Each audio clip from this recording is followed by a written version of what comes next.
Hi. All right, so today I want to talk. Look at my cute dogs. They're hopefully not going to bark in this video. Anyway, okay, so what I want to talk about today is meditation. And since I've been sick and since I've had this pneumonia and I've been on the couch pretty much for 2 months, it has really humbled me. And I have had nothing to do but sit and do mind-body healing and a lot of meditation. And I don't think I've ever truly appreciated meditation until just recently, until just this happened. And I really had nothing else to do except for meditate. I couldn't go around and cook. I couldn't clean up. I couldn't drive my kids anywhere. I basically couldn't walk from here to the bathroom without feeling fatigued. I couldn't do anything but sit. And so, practicing mind-body techniques became super important. And I've always been one to think, yeah, I meditate. I set a timer for 20 minutes or a half an hour and I sit and meditate and try to clear my mind. And, I'm not great at it, but I'm okay at it. I have some good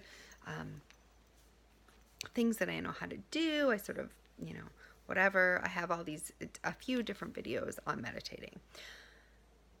But now that I fully understand meditating, I want to update you and give you the two most powerful, what I believe are healing meditations, because I've practiced them all as I've been sitting here. And I can tell you that these are the two most powerful ones. I'm going to start with the first method. And if I get through it, I'll go on to the second. If not, I'll do a second video. Okay, so the first method is basically doing nothing. So what I want you to do is set a timer for 1 hour. And I know you're thinking, I cannot meditate for 1 hour. I simply cannot do it. Okay. It's not going to be as bad as you think. I promise. You can do it. Just do it. Okay. So set your timer for 1 hour. Get in a comfortable position. Now, usually meditation is sitting cross-legged, with your hands up like this and your back straight. And there's sort of all these rules. There's all these rules on how to sit. And I have found, basically, getting into the deepest meditation, you don't need those rules.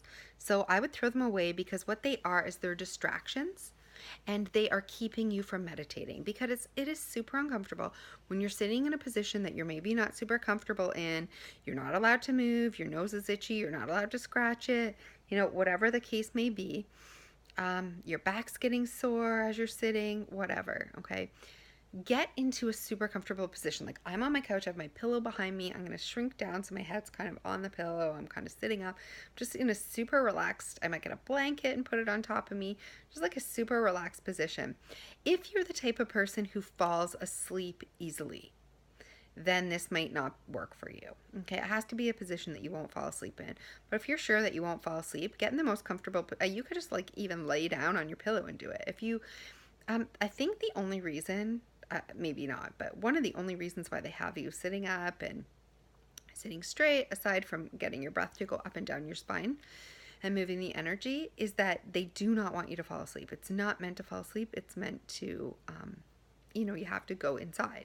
So if you can be comfortable, do it. Get in your most comfortable position that you're going to be in an hour. If during the meditation you feel like you have to scratch your nose or shift around a little bit, do it. Don't let that stop you, okay? You can do it. If this is not about sitting pretending that you're a statue. That's not what meditation is. Okay, so that's the first thing I want you to do, is just get in the most comfortable position that you won't fall asleep in and be comfy. And if you have to shift around during the meditation, it's better to keep still, but go ahead and do it. It's not a deal breaker, and it certainly shouldn't keep you or prevent you from thinking that you can't meditate.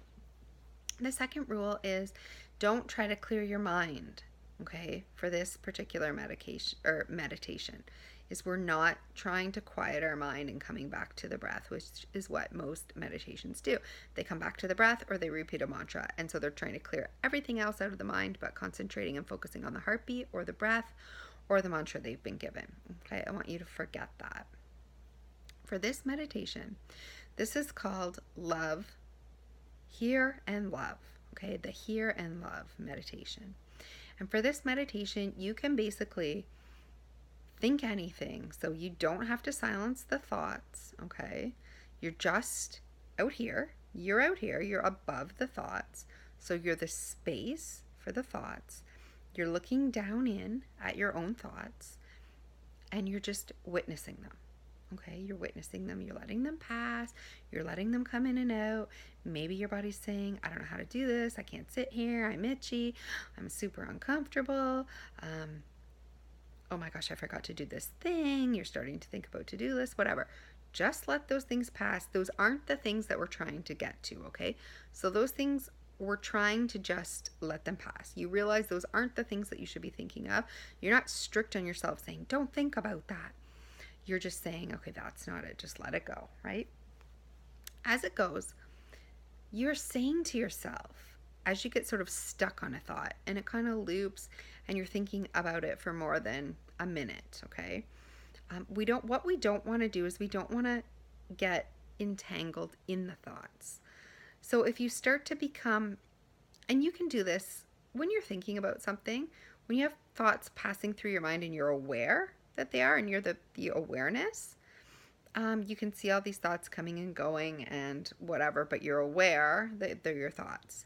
All of a sudden you might find yourself getting trapped in a thought where you're back in your body and you're becoming the thought and you're not aware of the thought anymore. If that happens, remind yourself to become aware. And that's the only thing. You don't want to get tangled up in the thought. You want to be aware that you're having the thought.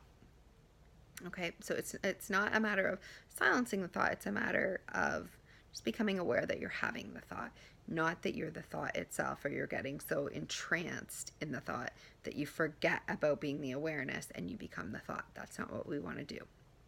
We want to stay the awareness. And as the awareness, we have two jobs. Okay? And you can say this to yourself as you kind of get stuck on a thought for about a minute or 30 seconds, or it's a thought that's kind of, it's not a passing, rippling, 10-second thought or whatever that's kind of coming and going. It's sort of, oh, I'm thinking about this now. No matter what it is, I don't care what it is, whether it's your to-do list or whether it's a certain question you're thinking about or anything. I want you to say to yourself as the awareness, I hear you. Okay, in your mind, so your lips are shut. Your awareness is saying to that thought, I hear you. I hear you. I hear you. I hear you. I love you. I love you. To the thought, I hear you and I love you. And those are the only two things that your awareness should be saying, because your thoughts want to be heard. They want to know they're being heard. These are why we loop on problems. These are why we continually obsess about problems in our mind, because who's hearing them? We need to write them down or talk about them or think about them obsessively, because who is there? Our awareness is here. Okay, your awareness is your soul. It's God. It's the universe. It's the highest version of you. Okay, and it says, I hear you. So it's taking notice. I hear you. It's being the parent. It's being the friend. It's being the person that you want to tell most and get comfort from. It's if you could tell your problems to your mom or your greatest or your doctor or your greatest friend or your husband or God, this is what they would say. I hear you. This is what you want. You want to be heard, so your awareness is going to tell yourself that. I hear you. I hear you. And just let the thought keep going. It might change into different thoughts. It might morph into something else. I hear you. And if it's a really heavy thought or deep thought or something that needs love, then send it love. If you're just thinking about your to-do list, you might say, I hear you. I hear you. Your awareness is saying, I hear you. I hear you have a lot going on. I hear you're overwhelmed. I hear you're in pain. I hear you're stressed out about your symptoms. I hear you. I hear you. Okay? But there might be deeper thoughts that need love. So I love you anyway. I love you. I will always love you. I hear you. I know you're worried about your symptoms, but I love you. I love you anyway. So this is the voice in your head as the awareness thought, as the thoughts underneath, and the awareness is up here telling yourself those things. Just say it maybe once every 60 seconds. You need to, if you're getting stuck on a thought, you need to interject and say that you hear those thoughts and that you love you. You know, I love you. I love you, or it's going to be okay. I love you. I'll never leave you. It's going to be okay. The thing that you need to hear most. So there might be, you know, I said it's definitely got to be I hear you and I love you, but you could say it's going to be okay. I'm here for you. I'll never leave you. So whatever resonates most for you, and you just want to continue to sit and sit and sit and know that you cannot do it wrong. You cannot do meditation wrong. I think for years I thought I could do meditation wrong, from sitting to not being able to clear my mind to doing something wrong. There's a lot of stress that comes along with meditation because you're not doing it right. It's overwhelming. So when you're having those thoughts, this is overwhelming. I'm not doing it right. I hear you. I love you. It's going to be okay. Right? Your awareness is saying that to yourself, and then you just sit. Okay? You can be with yourself for an hour. You can. And your awareness can hear your thoughts and love them and love you. And you will feel, you know, the first 30 minutes, the first 20 minutes, the first 15 minutes might be super uncomfortable where you feel like quitting. But don't, because I can promise you, as soon as you get over the half an hour and you're into that 30 to an hour range and you get closer to the hour, time slips away. And it really does slip away. And it feels good to be able to sit with yourself. And there's nowhere you need to go. You're not in an uncomfortable position. You can't do anything wrong. Doesn't matter what you're thinking. Your only thing is you have to sit and stay aware. Aware that you are having thoughts, aware that you are having resistance, aware that you are fearful or sad or angry or bored or indifferent. Just be aware of it and hear it and send it love. And that's all you have to do. And that is the most powerful, I have found, meditation that I've ever done. And you will have insights that you never thought that you would have. And you are there for yourself. And you will think things. Your awareness will become deeper with each meditation. So if you're really in a healing crisis, I want you to try that for sometimes people just can't commit. I'd like to say a week, 7 days, every day for 7 days, an hour. Pick a time, set a timer, and do it. But if you just can't, then do today. Do 1 hour. Commit to 3. Commit to something that you feel like you can do that is pushing you beyond your limits, whether it's 1, whether it's 3, whether it's 7, and do it and watch yourself. You don't have to do anything. You can't do it wrong. It's just basically sitting in a comfortable position, not falling asleep, and being aware and just being with yourself. You will find more out than you ever have in your life, I promise you, through any meditation. It is so powerful, and it accumulates on itself. So the first day you might not have any insights, but when you get to day 7 or day 10 or day 20 of doing this, the insights will start to come fast and furious. They will start to build on each other. It will become so powerful that you cannot change. You cannot help yourself from changing as a human being and knowing more deeply who you are and what it takes, to heal yourself, to love yourself, to mend whatever's broken inside of you. So I hope this helps. Okay. The second most powerful healing meditation, and I don't know which order I would put these in because they're both super right at the top powerful. This is the second type. This is basically the mind-body healing meditation. And I know there's tons of scripts that you can listen to, and they're great, and you're going in and you're visualizing, okay? But they're not exactly specific to you. And you need to make something specific to you. You need to know what your patterns are, what your blockages are, and what things that you want to heal. So say you have a major illness. It might be too overwhelming to go inside and to visualize each cell getting healthy. Maybe that's perfect, visualizing a cell and visualizing it over and over getting healthy. But maybe you can't quite get your head around that because you don't know what a cell looks like. You don't know what a healthy cell looks like. You don't really, and then you get confused and you can't reconstruct your body or your all the healthy organs in your body, because you don't really know what they're supposed to be doing or looking like. So you get lost in it and you're like, am I doing this right?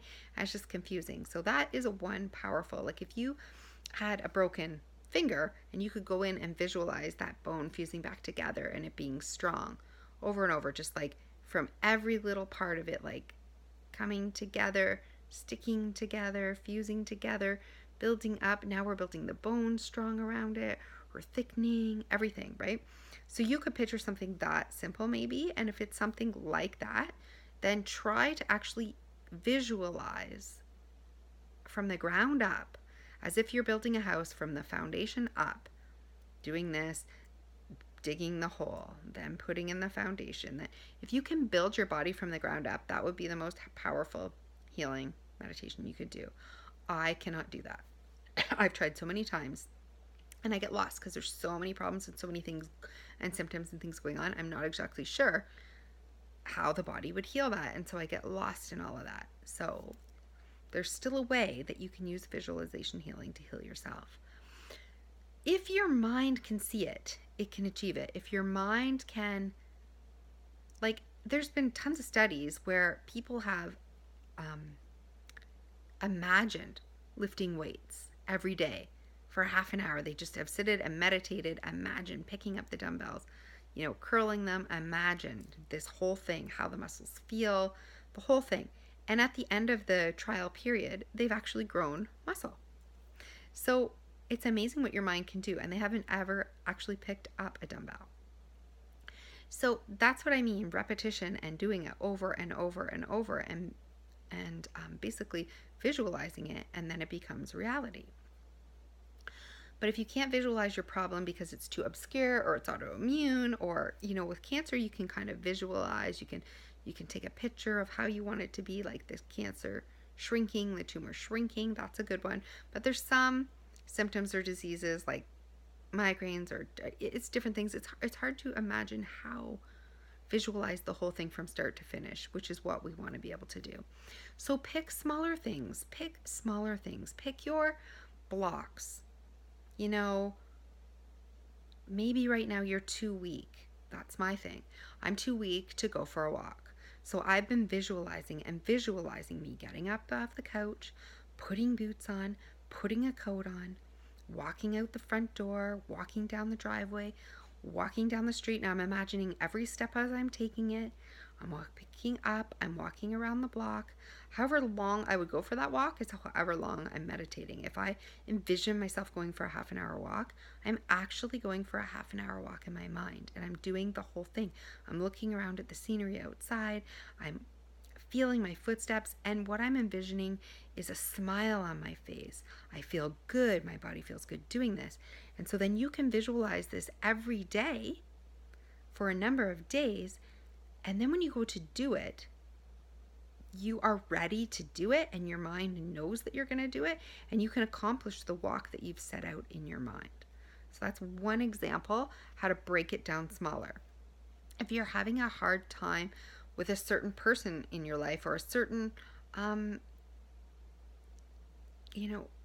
diet or anything, you can visualize yourself getting up, cooking the right foods, drinking the juice, juicing the juice, what it's like to put the juice in the blender, how long it's going to take, how does it taste drinking it. You're imagining it, you're drinking it. So that would be another. So things that you want to do, blocks. Say you really want to juice and you just can't get up the energy to juice. Well, then you're meditating that you're juicing and drinking it. You're meditating that you're walking if you have chronic fatigue syndrome and you can't walk. If you have pain all over, you're meditating that you're doing something that you enjoy and you're pain-free. That's hard to do. That's a little hard to do because if the pain's always present, it is hard to do. But we have to get in that mindset and try to get actually in the mindset where we're doing things. We're putting on the boots. We're lifting the dumbbell. We're taking the step. We're going for the walk. We're drinking the juice. We're hugging our children. We're smiling. If you walk around always upset or crying, or you can't shake the negative thoughts, or maybe you visualize when your husband comes home, when your children comes home, whatever, you visualize them coming through the door. And if they come through the door and you have a sad look on your face, say your husband comes through the door, you have a sad look on your face, and you launch into, oh my God, I have this symptom, it's been a hard day, blah, blah, blah. And you want to break that habit. We're going to sit and meditate, and we're going to visualize him walking through the door and you coming over with a big smile on your face and giving him a hug, saying, I love you. I'm so happy to see you. How was your day? I'm now talking about my symptoms, or my symptoms have gotten better, or anything. We can take it slowly in our mind, where we just say, how was your day? I'm happy to see you. Or we can take it, and when we're comfortable with that, we can take it farther in our mind. My symptoms are gone. It's miraculous. I had the best day of my life. Everything's perfect. You can take this as slow or as fast as you need to in your mind, because your mind can break the habit slowly, or it can super go above and beyond and break the habit. You can be running marathons in your mind. You can be walking around the block in your mind. You can be climbing Mount Everest in your mind. Okay, so you can do it at the pace where you feel it's realistic for you, but is pushing yourself beyond your limits. And then you can break that, and you can go past it, and you can go past it, and you can go past it. So I hope my exclamation of this is helpful, because it's not just necessarily reconstructing your body from head to toe or imagining healing the broken finger, but it's changing habits. It's doing things that you wish you could do that you can't. Maybe you visualize yourself going out with friends, calling one up, getting dressed, taking the shower, doing your hair, going out, sitting at the restaurant, having a smile on your face. Maybe you're laughing.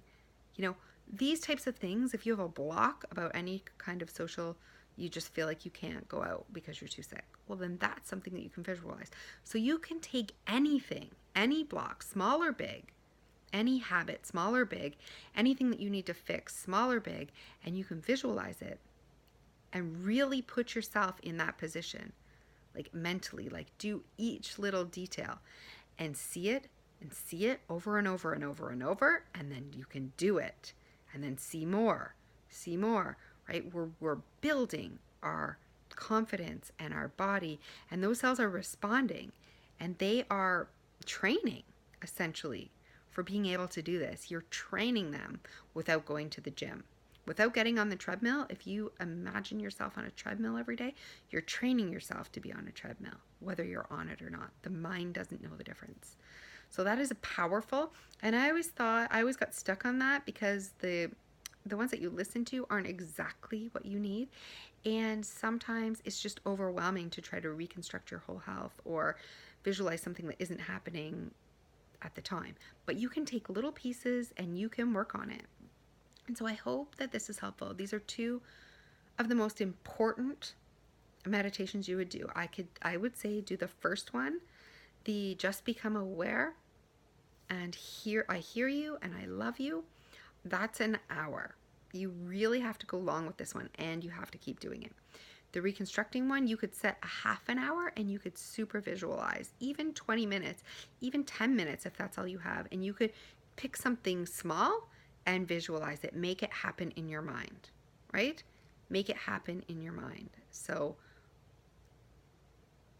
maybe you can't reconstruct your whole body in 10 minutes in your mind, but you can put your shoes on and go out the door for a 10-minute walk in your mind. So whatever you have time for, and those are the two most powerful, most healing meditations that I can think of to help you, in the mind-body realm of healing. And so I urge you to try them both. Don't give up. Don't say you can't do it. And please do not do it without setting a timer. Make yourself sit there and make yourself do it. And you will be surprised if you let this stuff day by day accumulate. You will be surprised. So I so hope this helps you. And if you really allow yourself to get lost in this can work better than anything.